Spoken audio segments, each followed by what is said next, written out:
Hi friends, welcome to అనగనగా కథలు. ఈ రోజు చెప్పే కథను చూడండి. నచ్చితే లైక్ చేయండి, షేర్ చేయండి, కామెంట్ చేయండి. సబ్స్క్రైబ్ చేసుకోకపోతే ప్లీజ్ సబ్స్క్రైబ్ చేయండి. అలాగే నోటిఫికేషన్ కోసం పక్కనే ఉన్న బెల్ ఐకాన్ ప్రెస్ చేయండి. ఇక కథలోకి వెళదాం. అనగనగా ఒక గ్రామంలో కోటయ్య అనే ఒక పెద్దాయన ఉన్నాడు. నగరానికి వెళ్లి సరుకులు తీసుకుని వస్తూ వస్తూ కాస్త నీరసంగా ఉండడంతో ఒక చెట్టు క్రింద ఆగిపోయాడు.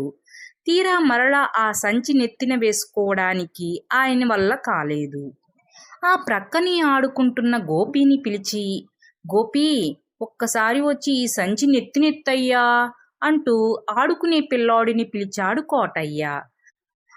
నేను ఆడుకోవాలి తాతయ్య, నేను రాను, ఇంకెవరినైనా పిలువు అంటూ ఆటలలో మునిగిపోయాడు గోపి.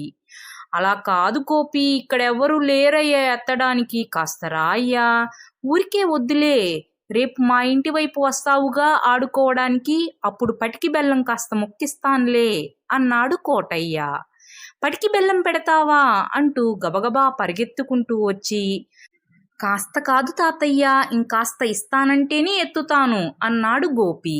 సర్లే నాయన, ఇంకాస్త ఇస్తాన్లే అని ఆ సంచి నెత్తిన వేయించుకుని ఇంటికి వెళ్ళిపోయాడు. అన్నట్లుగానే మరుసటి రోజు కోటయ్య ఇంటి వైపు ఆడుకుంటూ కోటయ్య వద్దకు వెళ్ళి, తాతయ్య తాతయ్య, నిన్న సంచి ఎత్తితే బెల్లం ముక్క పెడతానన్నావుగా, పెట్టు అంటూ బెల్లం ముక్క అడిగాడు గోపి. ఉండు నాయన, తీసుకువస్తాను అంటూ లోపలికి వెళ్ళి పటికి బెల్లం డబ్బా తీసుకువచ్చి కాస్త ముక్క తీసి ఇవ్వబోయాడు. కాస్త ముక్కేనా, ఇంకాస్త ముక్క పెడతానన్నావుగా, ఇంకాస్త ఇవ్వు అన్నాడు గోపి. సర్లే ఉండు నాయన అని ఆ ముక్కను డబ్బాలో వేసేసి ఇంకాస్త పెద్ద ముక్క తీసి ఇవ్వబోయాడు. ఇంకాస్త ఇస్తానన్నావు, ఇంకాస్త ఇవ్వు అని మారం చెయ్యసాగాడు గోపి. సరే సరే ఉండు నాయన అని ఆ పటికి బెల్లం ముక్కని కూడా డబ్బాలో వేసేసి ఇంకాస్త పెద్ద పటికి బెల్లం ముక్క తీసి ఇవ్వబోయాడు. ఇంకాస్త పటికి బెల్లం ఇవ్వు అని క్రింద పడి దొర్లుతూ ఏడవసాగాడు గోపి.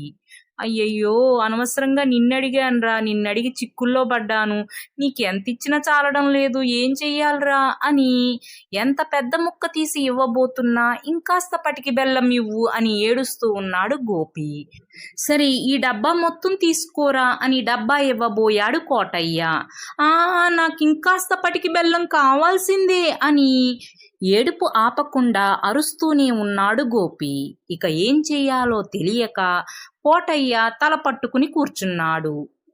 అప్పుడే అటుగా వెళుతున్న రామయ్య గారు ఏం జరిగిందా అని చెప్పి అక్కడికి వచ్చి, ఏం జరిగింది కోటయ్య, గోపి ఎందుకు క్రింద పడి ఏడుస్తున్నాడు అని కంగారుగా అడిగారు.